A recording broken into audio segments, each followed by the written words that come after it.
My journey to fluent English began when I was 20 years old. I could understand some English, but not very well. My vocabulary was limited, my accent was thick, and I often had to think in my native language before attempting to translate my thoughts into English. This process slowed me down, and often people couldn't understand what I was trying to say. In short, my English needed improvement, but I was determined to find a way to change that. I knew that improving my English would open doors for better opportunities, especially in terms of jobs and social interactions. I thought to myself, what kinds of opportunities will I have if I don't master this language? That question alone was enough to motivate me to take my first steps toward learning English fluently. One day, while watching TV, I came across an advertisement for an English fluency coach. His name was Mr. Mark, and he guaranteed that his students could become fluent in English within a year. The ad claimed that students who followed his program would speak English better than those who had been learning for 10 years. It seemed like a miracle solution, but of course, there was a catch. Mr. Mark only offered private lessons, and the cost was steep, $50 per hour, far beyond what I could afford at that time. I wondered how he achieved such incredible results, but didn't even bother calling because I knew I couldn't afford his services. Instead, I thought to myself, if he can figure out a way to teach people English in a year, maybe I can figure out my own way too. That was the beginning of my journey. I went to the local library and borrowed as many books as I could find on English fluency.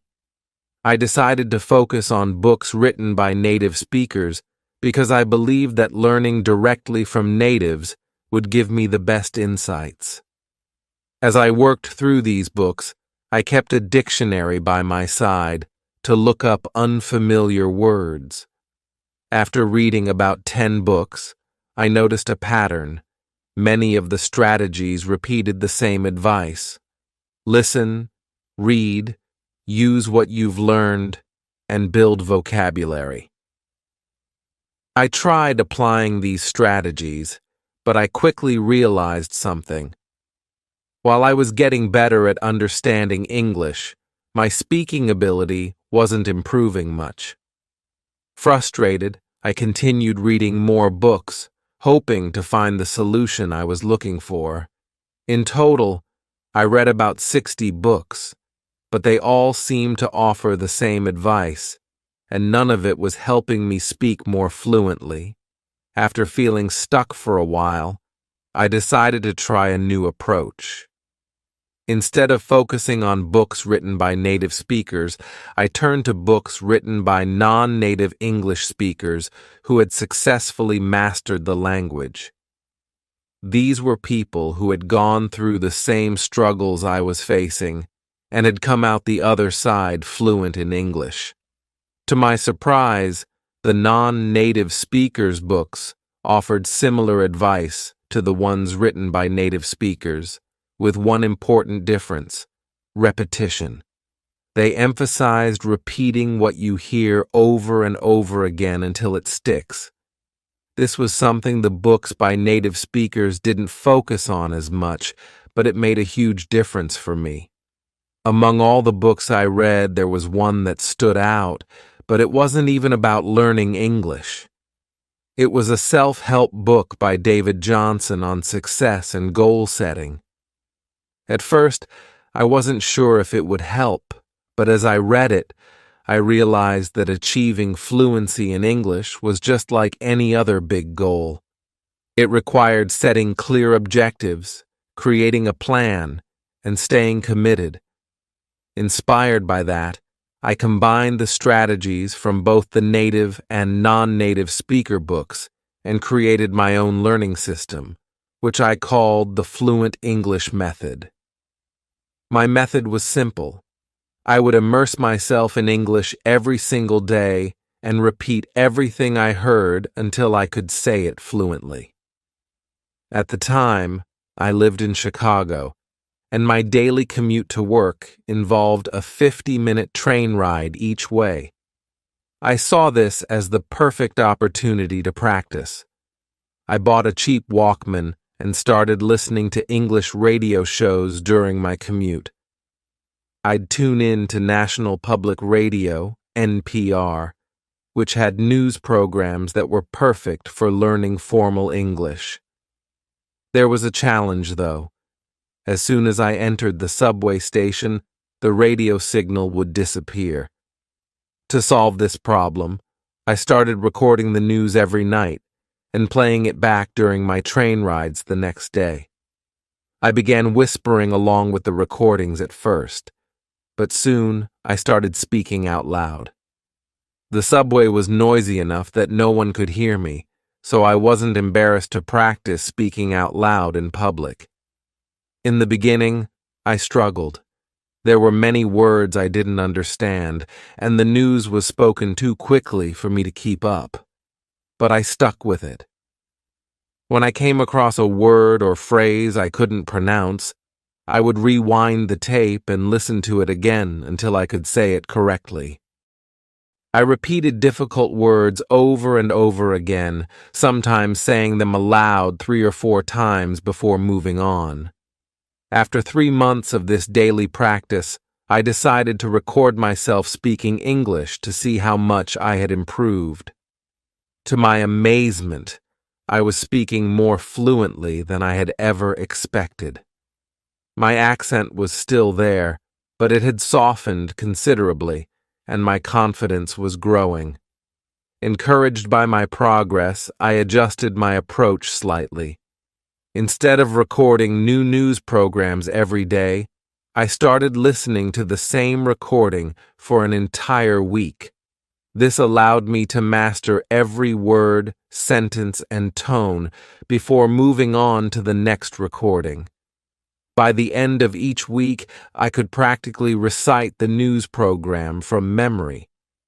After a month of doing this, I had mastered 4 full news programs, each about an hour long. The results were incredible. My fluency improved dramatically, and my accent almost completely disappeared. I was able to speak with the same flow and rhythm as the native speakers I had been listening to. Not only could I understand English better, but I could also finally speak it with confidence and clarity. Looking back, the key to my success wasn't just about learning vocabulary or grammar. It was about immersing myself in the language every day and repeating what I heard until it became second nature. That's the power of the Fluent English Method. Consistent practice and repetition. If you're struggling with learning a new language, remember this. It's not about being perfect right away. It's about persistence, repetition, and finding opportunities to practice in your everyday life. Whether you're commuting, walking, or doing chores, you can turn that time into valuable learning moments. Stick with it, and you'll be amazed at how far you can go mastering fluent English. My personal journey began when I reached my early 20s. I had a basic understanding of English, but it wasn't enough to carry meaningful conversations. My vocabulary was quite limited, my accent was thick, and I always thought in my native language first, translating sentences into English before speaking. Unfortunately, this method made my communication slow and difficult to understand. I knew my English needed significant improvement, and I was determined to find a way to change that. After months of consistent effort, I started to notice a major improvement. One day, while speaking with a friend over the phone, something unexpected happened. Midway through our conversation, my friend paused and asked, "What did you do?" Confused, I replied, "What do you mean?" He responded, "Your English, it's really good." The way he said good with such sincerity and warmth made me realize how far I had come. It wasn't just a casual compliment. It was a heartfelt acknowledgement that I had made real progress. A couple of weeks later, two of my cousins, both native English speakers, approached me and asked, "How is your English so good, but your siblings haven't improved?" This kind of feedback further solidified my belief that the effort I was putting into my English learning journey was paying off. But I didn't stop there. I continued working on my English fluency long after that moment. Even as life changed and my circumstances evolved, I remained committed to improving my language skills.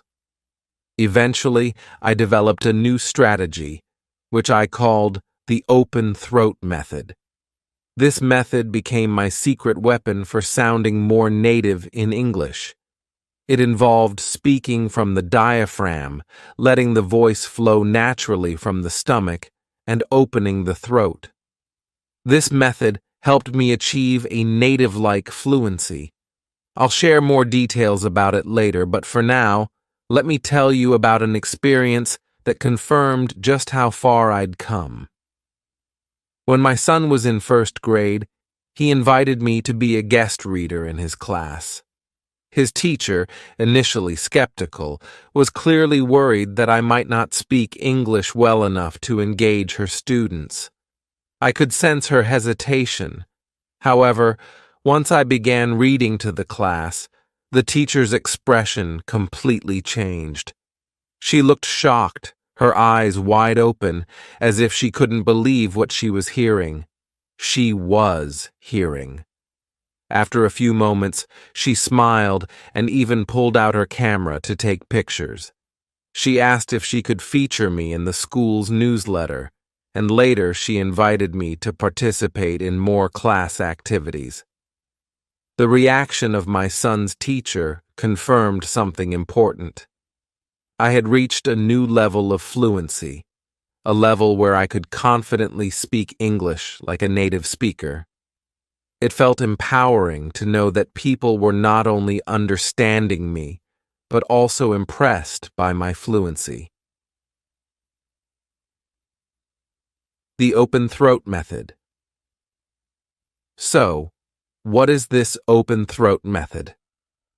As I mentioned earlier, it's a technique I developed to improve not just the pronunciation of words, but the entire flow of speech. It focuses on how you use your body to produce sound. Specifically, the key is to open your throat, speak from your diaphragm, and use energy from your stomach to project your voice. By doing this, you allow the air to flow freely from your lungs, making your speech sound more natural and less strained. I first heard about a similar concept from my daughter's school choir teacher.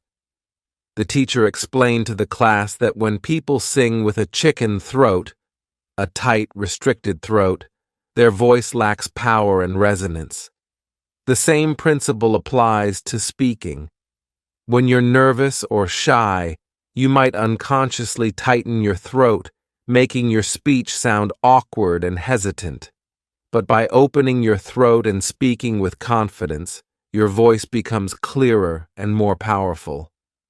If you're afraid of making mistakes while speaking English, you might unintentionally close off your throat out of fear or embarrassment. Let me tell you this. It's completely normal to make mistakes when speaking a foreign language. The key is to be confident, open your throat, and speak with energy. It's all part of the process of improving your fluency. The Fluent English Formula I also want to share with you a 3-step method I developed called the Fluent English Formula. This formula was instrumental in helping me achieve native-level fluency, and it's something you can follow too. Set your goal. The first step is to be clear about what you want. In this case, your goal is to speak English fluently or even at a native level. Setting a clear goal gives you a target to aim for. The word decide comes from a Latin word that means to cut off. Once you've decided that you want to speak fluent English, you need to cut off any distractions or doubts and focus solely on achieving that goal. The clearer your target, the easier it will be for your brain to guide you toward success. Take action. Setting a goal is important, but nothing will change unless you take action. It doesn't matter how much potential you have. The results come from what you do. When I decided I wanted to speak fluent English, I took action every day. I practiced speaking, listened to native speakers, and used every opportunity to improve. The same applies to you. If you want to speak English fluently, you need to take concrete steps toward that goal. Follow through. The final step is consistency. Once you've set your goal and started taking action, you need to keep going day by day. Just like lifting weights, you don't start by lifting 300 pounds.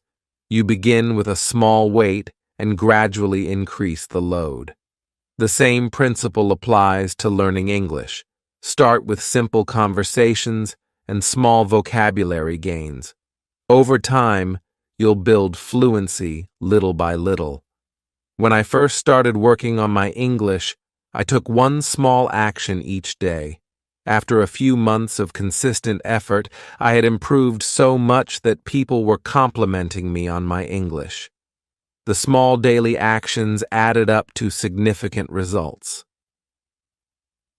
Conclusion. If you've ever felt nervous or unsure about your ability to learn a new language, remember this. It's not about being perfect on the first try. It's about setting a goal, taking consistent action, and sticking with it, even when progress feels slow.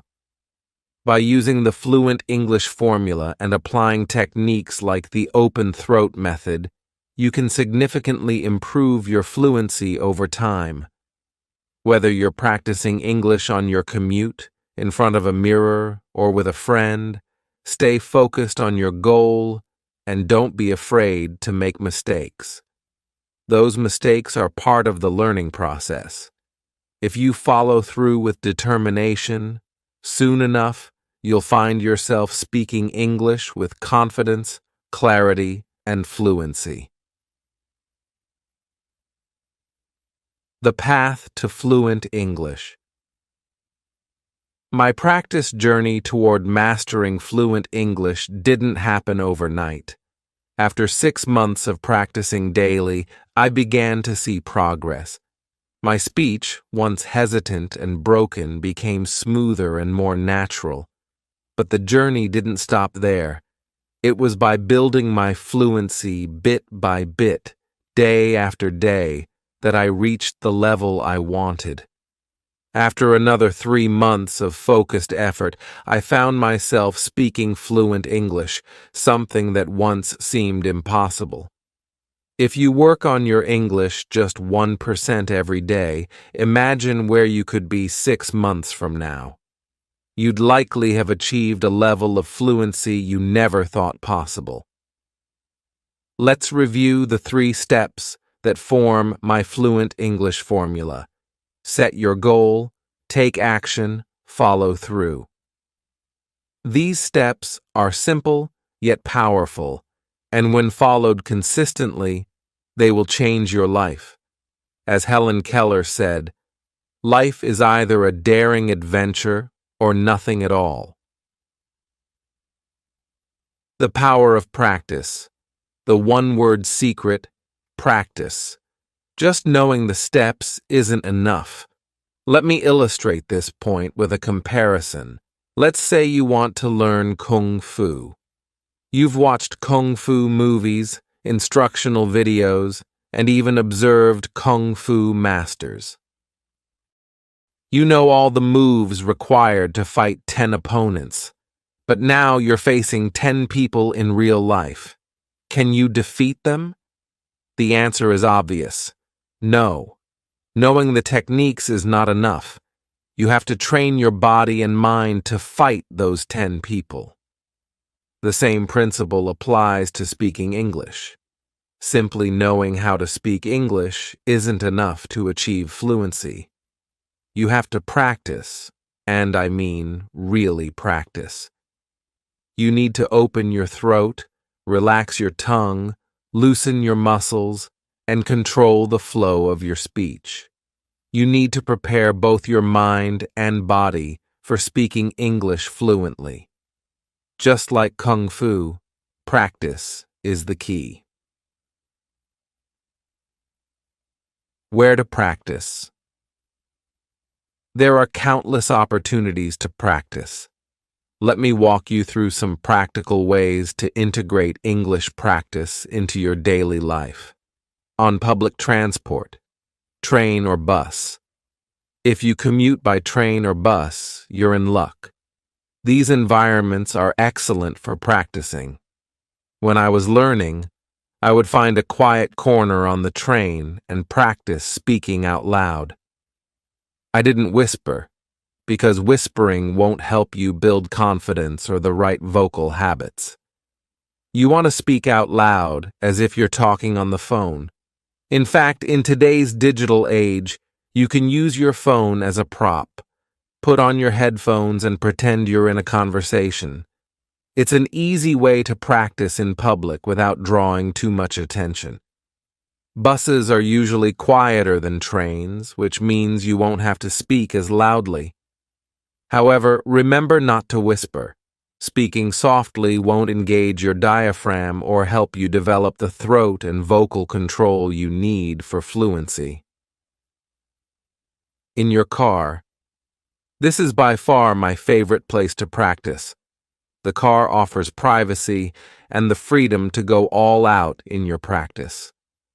I used to turn up the volume on English audio content and mimic everything I heard, from the tone to the volume to the rhythm. I would match the exact flow and expressions of the speakers I listened to. No one was around to hear me, so I could practice with full confidence, using hand gestures to reinforce my points. While today's technology makes it seem like you're just talking on the phone, I still closed my windows to avoid any strange looks from passers-by. The car is where you can practice at full speed. Just remember to practice your speaking, not reckless driving. At home. While cooking or doing chores. Do you cook at home? I do, and I found that it's a great time to practice English. Whether I was preparing breakfast or dinner, I used that time to put on my headphones and practice speaking. Cooking is such a routine activity that it frees your mind to focus on language practice. And it doesn't have to stop with cooking. You can practice while cleaning, doing laundry, or other household chores. During outdoor activities, going for a run, jog, or even just walking around the neighborhood can be a great opportunity for practice. Use your headphones and repeat after native speakers, focusing on pronunciation and intonation.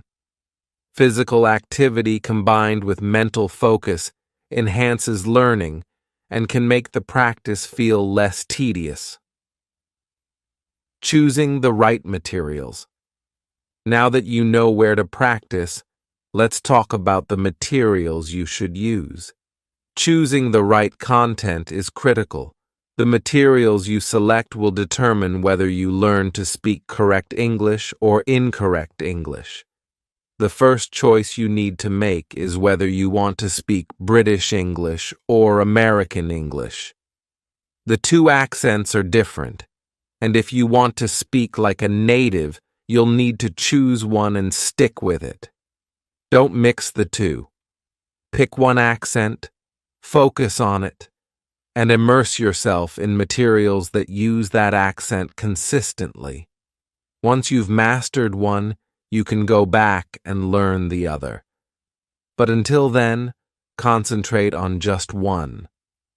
Bruce Lee once said, "The successful warrior is the average man with laser-like focus." This applies to learning English too.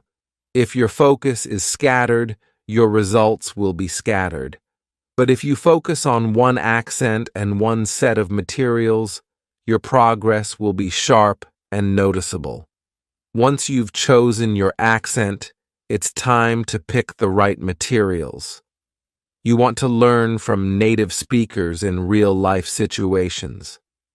Watching movies, listening to podcasts, or even imitating daily conversations will help you develop the kind of English that native speakers actually use. Practice. The key to mastery. Remember, practice is the one-word secret to mastering English fluency. Whether you're on the train, at home, or in your car, make practice a regular part of your routine. Use the time you have wisely. Little by little, your fluency will build, and one day, you'll speak English as confidently as a native speaker. Now get out there and start practicing. You already have everything you need: a clear goal, the tools to take action, and the persistence to follow through. Mastering English is not just about knowing the language. It's about practicing it consistently and deliberately every day. Once you've made this decision, you should gather materials that align with your chosen accent. For instance, if you decide to focus on British English, choose books, videos, and listening materials that exclusively use British English. This approach will ensure consistency in your learning and help you develop an authentic accent over time. The same rule applies if you choose American English. Pick one, stay committed, and avoid switching back and forth, as this could hinder your progress. Once you've mastered one accent, you can explore the other, but focus on one until you've achieved fluency. Imagine you're standing in front of two boats. One will take you to British English, and the other will take you to American English. Both will take you to your destination, but you can only sit on one boat at a time. The decision is entirely yours, and both options are equally valuable. However, remember that once you get on a boat, you must stay on it until you reach your destination. Switching boats halfway will only delay your progress. Exposure to authentic language use. A key aspect of sounding like a native speaker is exposure to authentic language use. Make sure the learning materials you choose reflect real-life conversations by native speakers. For instance, instructional materials that feature overly formal dialogues are not representative of how people actually communicate in daily life. For example, while a textbook conversation might read, "Mr. Wong, this is Mr. Chen. How do you do?" In real life, people would say, "Hey Dan, meet Bill. How's it going, Bill?" Focusing on natural language in everyday situations is essential. Look for podcasts, shows, and books that show how native speakers interact in the real world. Materials that use unrealistic scenarios or outdated language won't help you develop practical speaking skills. Find resources that are current, authentic, and reflect how people actually talk in informal and formal settings. Practicing with technology. While practicing, use whatever tools you have at your disposal. In the past, learning was often more challenging because technology was limited. Learners had to rely on basic audio devices such as Walkmans to practice listening. Now, with smartphones, headphones, and even Bluetooth car speakers, practicing has become much more accessible. Whether you're on public transport or walking in a noisy area, tools like noise-canceling headphones can help enhance your focus. There are various types of headphones available today to aid your listening practice. Over-the-ear noise-canceling headphones are designed to block out external noise, allowing you to focus on your listening materials without distractions. On the other hand, in-ear isolation headphones are more affordable and portable, making them great for outdoor activities or commuting. Whether you're using premium noise-canceling headphones or a basic pair, make sure that you're in an environment where you can clearly hear the materials and practice without disruption. However, don't rely too much on headphones unless necessary. It's important to practice speaking in natural environments without always depending on technology to enhance your listening experience. This will help you better adapt to real-world situations where background noise is inevitable. Setting clear, actionable goals. Now that you understand the tools you need for listening practice, let's move on to setting clear, actionable goals. When learning English, your goal should be firm, motivating, and specific. This goal will be your driving force, helping you stay consistent even when the learning process becomes challenging. Think of your goal as a solid rock, something that will not change or waver as you progress. A strong goal can fuel your desire to achieve fluency. There are two main ways to set your goal: inspiration or desperation. For some people, the desire to speak English fluently is inspired by positive aspirations, such as securing a better job or traveling comfortably. For others, it's motivated by desperation, like avoiding limited job opportunities or feeling excluded in English-speaking environments. Either way, it's crucial to have a goal that keeps you pushing forward, especially when the process feels slow. For example, if you're stuck in a job that requires little English and you know you have the potential to do more, use that as motivation.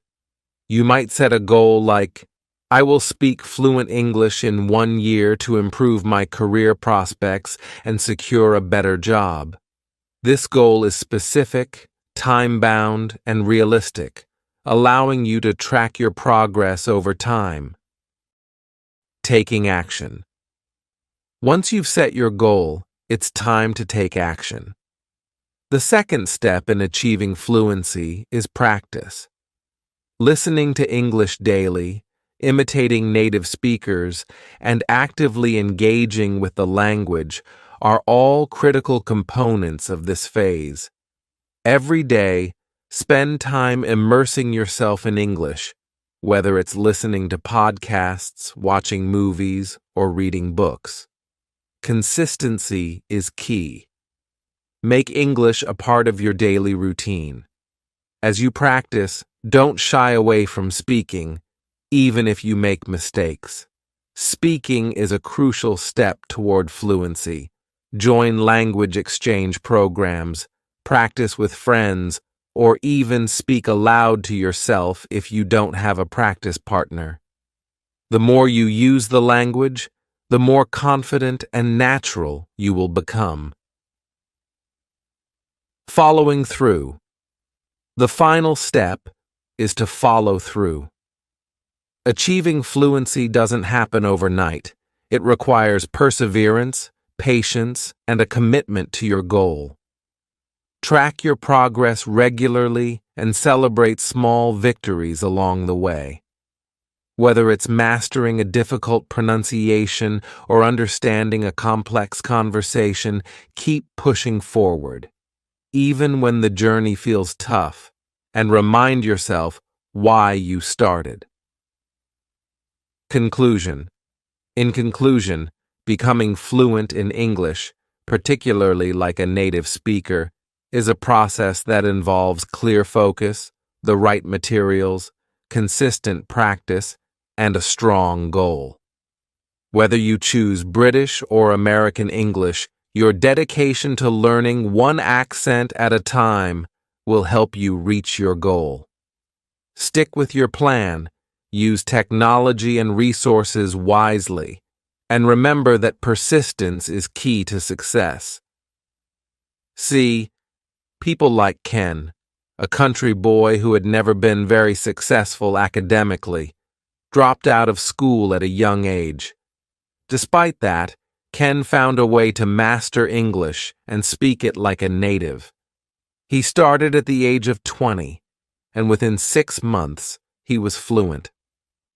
This kind of story can spark a fire within us. Ken's story isn't unique because of his background. It's unique because of his determination. If he, a middle school dropout, can achieve fluency, why can't you? If Ken can do it, so can you. No matter your background, no matter your circumstances, if you want to speak English fluently, you have the potential to do it. But potential is only half the equation. The other half is action. What is your motivation? What drives you forward? Desperation as fuel. Sometimes our reason is born from desperation. We look at our current situation and realize that if we don't make a change, nothing will improve. Desperation can be an incredibly powerful motivator. For me, the desperation came from knowing that if I didn't improve my English, I would be stuck in a life that I didn't want, the life of labor work. Desperation. Example. 1. If I keep speaking English poorly, I will continue to do labor work for the rest of my life. But if I speak English fluently, I will have the chance to work in an office, earn more money, and live a life of comfort. Desperation. Example 2. If I don't speak English fluently, I will never land my dream job, but if I speak English fluently, I won't just get that job. I'll be able to move out of this tiny apartment and buy the house on top of the hill that I've always dreamed of. When you frame your goals this way, with both the pain of what happens if you don't succeed and the pleasure of what happens if you do, your motivation becomes much clearer. It's not just about improving English because it's a good skill to have. It's about changing your life in a significant way. Finding your reason. Take a moment to think about your life. What is the pain you experience from not speaking English well, and what is the pleasure you will gain from becoming fluent? When you have these two parts, pain and pleasure, your goal will feel much more achievable. Write it down. Yes, actually take a pen and paper or your phone if that's easier and write down your goal. Why? Because writing it down makes it real. It takes your goal out of your mind and puts it into the physical world. Don't just write it once. Place it somewhere you can see it often. I wrote my goal and taped it to the ceiling above my bed. Every night before I went to sleep and every morning when I woke up, I saw my goal. It reminded me of why I was working so hard. I also placed it on my desk, where I spent a lot of time studying and working. I even carried a copy in my wallet so I could see it whenever I was out. The key here is repetition.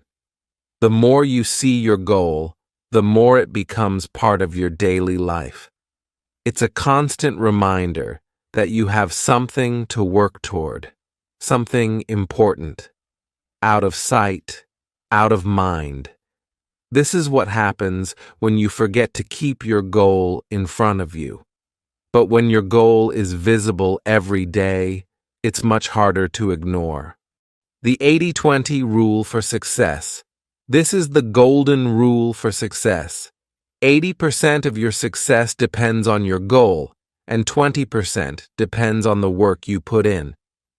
Does that sound surprising? It's true. If your goal is strong enough, if your reason is powerful enough, the work will follow. When your heart is in it, you'll naturally find the motivation to keep pushing forward. If there is only one thing you take away from this, let it be this. Your goal is the most important part of your journey. Without it, you're left wandering, unsure of why you're putting in the effort. But with a clear goal, you know exactly why you're working so hard, and that makes all the difference. Stories of success. Let's look at two examples of people who used desperation and a strong goal to fuel their success. Thomas Watson. A man who was fired from his job used that anger to set a goal. He didn't just want to find another job, he wanted to start his own company and compete with the business that fired him. He set a goal, worked tirelessly toward it, and eventually built IBM, a company worth billions today. His goal wasn't just to survive, it was to win. Tim Waterstone. After being fired, he set a goal to start his own bookstore business. But when he applied for a loan, he was rejected by 8 different banks. The 9th bank only approved him because the loan officer was retiring and didn't care about the outcome. Tim used that small chance to build his business, eventually selling it for millions. Today, Waterstones is one of the most well-known bookstore chains in the UK. Finding your reason and setting a goal. So what is your reason? Why must you learn to speak English fluently? Not just want, not just need, but must. What is driving you forward? Find that reason now, set your goal, and write it down. Taking action. Learning from native speakers. Once you've set your goal, it's time to take action. To speak English like a native, you need to learn from native speakers. You've heard this before. Practice makes perfect. But it's not just about practicing English. It's about practicing English the right way. Think about learning a skill like Kung Fu. If you want to master Kung Fu, you have to practice it every day. The same goes for English. To master speaking like a native, you have to immerse yourself in the language, listening and repeating what you hear.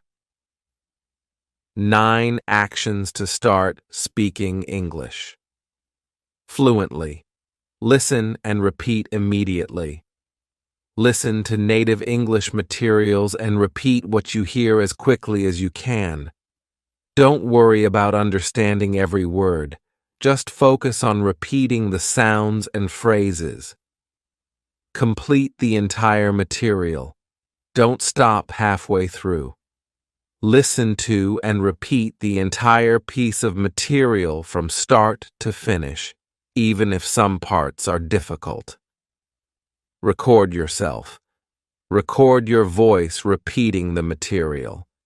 This is crucial for tracking your progress. Repeat. Again.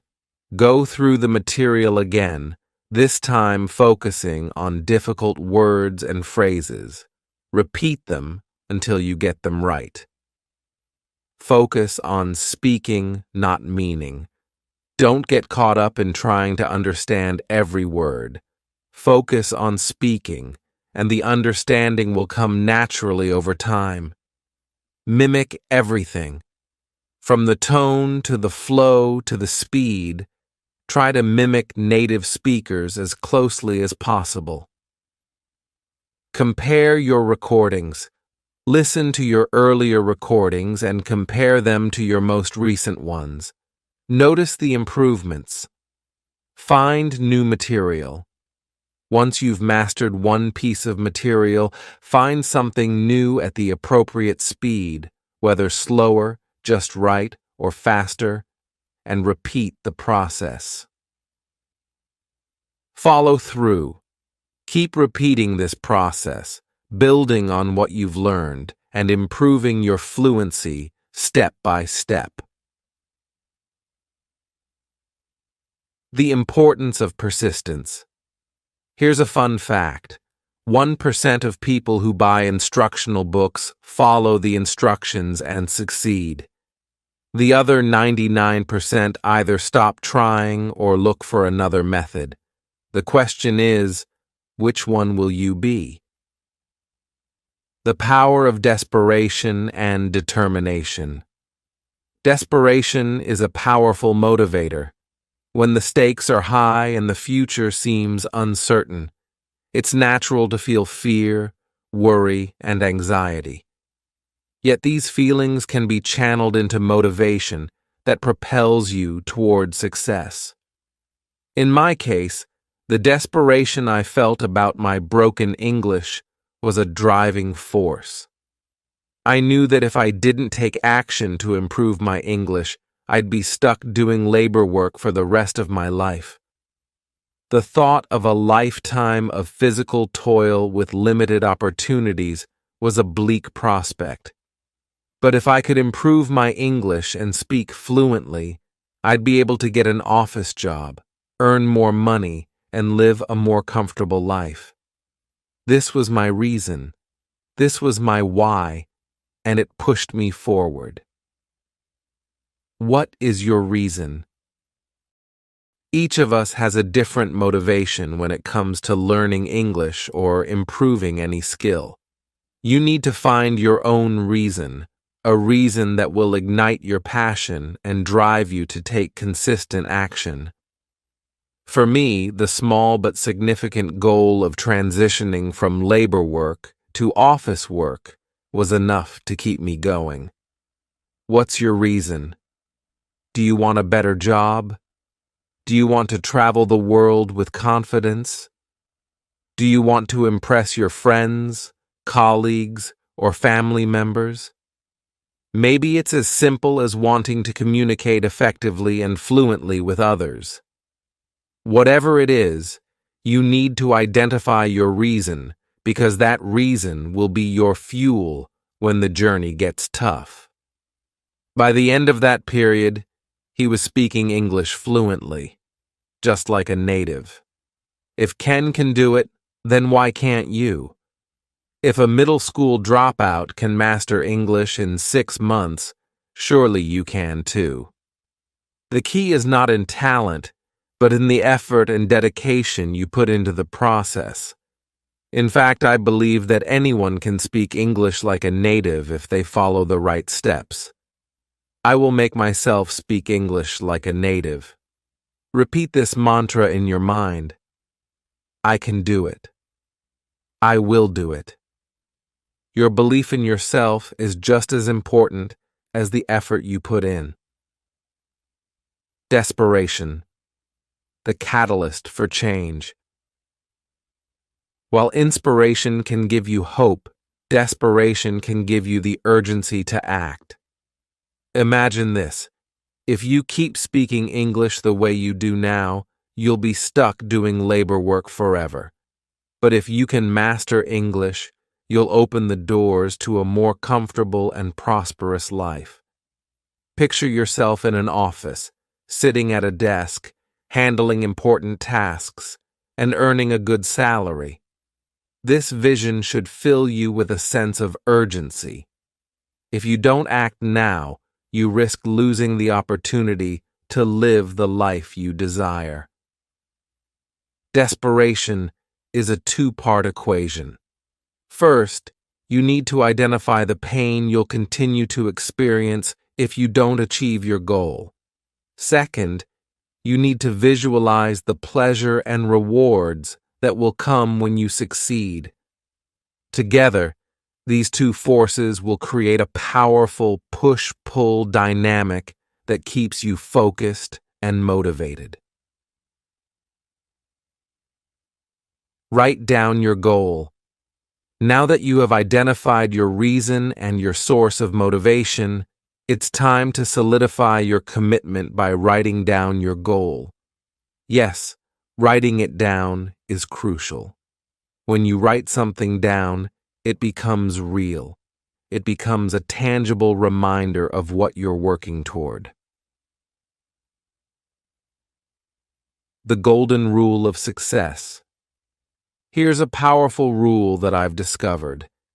80% of your success comes from having a clear goal, and only 20% comes from the work you put in. If you don't have a solid goal, all your hard work won't amount to much. It's like trying to drive somewhere without knowing the destination. The goal gives you direction. It gives you purpose. With a clear goal in mind, everything else falls into place. There's a famous story that illustrates the importance of having a goal. A man was fired from his company, and instead of wallowing in defeat, he got so angry that he decided to start his own company to compete with the one that fired him. His goal was clear: to surpass his former employer. Within a few years, he did just that, building a company worth billions of dollars. That man was Thomas Watson, the founder of IBM. The power of persistence. Another story that demonstrates the power of persistence is that of Tim Waterstone. After being fired from his job, he applied for a $100,000 loan to start his own business. 8 different banks rejected him. One bank even asked for 16 copies of his business plan, only to use it as an example of a bad plan. Despite these setbacks, Waterstone didn't give up. He tried a 9th bank, and this time he succeeded. The bank's loan officer approved the loan because he was retiring soon and didn't care about the risk. Waterstone went on to build the British bookstore empire Waterstones and eventually sold his business for $47 million. His story is a testament to the power of setting a goal and refusing to give up. Your goal is your guiding light. I cannot stress this enough. Your goal is the most important factor in your success. If there's only one thing you take away from this, let it be this: your goal is your guiding light. No matter how hard things get, no matter how many times you fail or stumble, your goal will keep you on the right path. It's your North Star. Step 2. Find you must. When I started my own journey to speak English fluently, I had only one simple reason driven me. I didn't want to be stuck doing labor work for the rest of my life. That single reason was enough to push me forward. If you can find even one reason why you must speak English like a native, not why you want to, but why you must, you will succeed. It's not about wanting, needing, or should. It's about must. What is you must? Step 3. Take action. Now that you've identified your goal, it's time to take action. To speak English fluently, you need to learn from native speakers. But the key is not just learning passively. You need to practice actively. Just like learning Kung Fu, if you want to be good at it, you have to practice. In the following steps, I'm going to guide you through a proven method to help you get rid of your accent and speak English fluently like a native. Make sure you have an MP3 player or cell phone ready with headphones, and let's begin. Action 1. Listen and repeat immediately. The first step is simple but crucial. Listen to the native study material and repeat what you hear immediately, right away, without any delay. If you hear the beginning of a sentence, repeat it. If you hear the middle or the end, repeat those parts as well. Don't try to understand or memorize. Just repeat. This exercise is all about training your brain and mouth to form the correct sounds and patterns of English speech. Action 2. Finish the whole material. Once you've repeated individual sentences, move on to repeating the entire material from start to finish. This step helps you build flow and rhythm in your speech, allowing you to speak in full sentences rather than fragmented words. Action 3. Repeat again. Repetition is key to mastering any skill. Go through the entire material again, repeating everything from the beginning. This helps solidify the patterns in your brain and make speaking English more natural. Action 4. Focus on the difficult parts. Now that you've gone through the material several times, go back and focus on the parts you found difficult. Repeat them until you can say them comfortably. Action 5. Ignore the meaning. Focus on speaking. It's natural to want to understand every word, but for now, focus only on speaking. Understanding will come with time. Concentrate on getting the sounds, rhythm, and flow of the language right. Action 6. Practice 3 more times. By this point, you should feel more comfortable with the material. Practice it 3 more times to reinforce what you've learned. Action 7. Record again and compare. Record yourself once again and compare this recording with your earlier one. Do you notice an improvement? If so, congratulations. You're on your way to speaking English fluently like a native. Action 8. Choose new material. Finally, once you've mastered the material, choose a new piece to work on and repeat the process. Continue building on your progress by challenging yourself with new materials. Step 4. Follow through. The most important part of any process is follow through. It's not enough to practice once or twice. You need to make it a habit. Okay, friends, that's all for today's video. Thank you for watching. I am here to help you learn English like a native speaker and become fluent in English. Make sure you hit the subscribe button and turn on notifications. I'm working hard for you all, so please support me so I can provide you with premium material. Thank you for subscribing, and have a good day.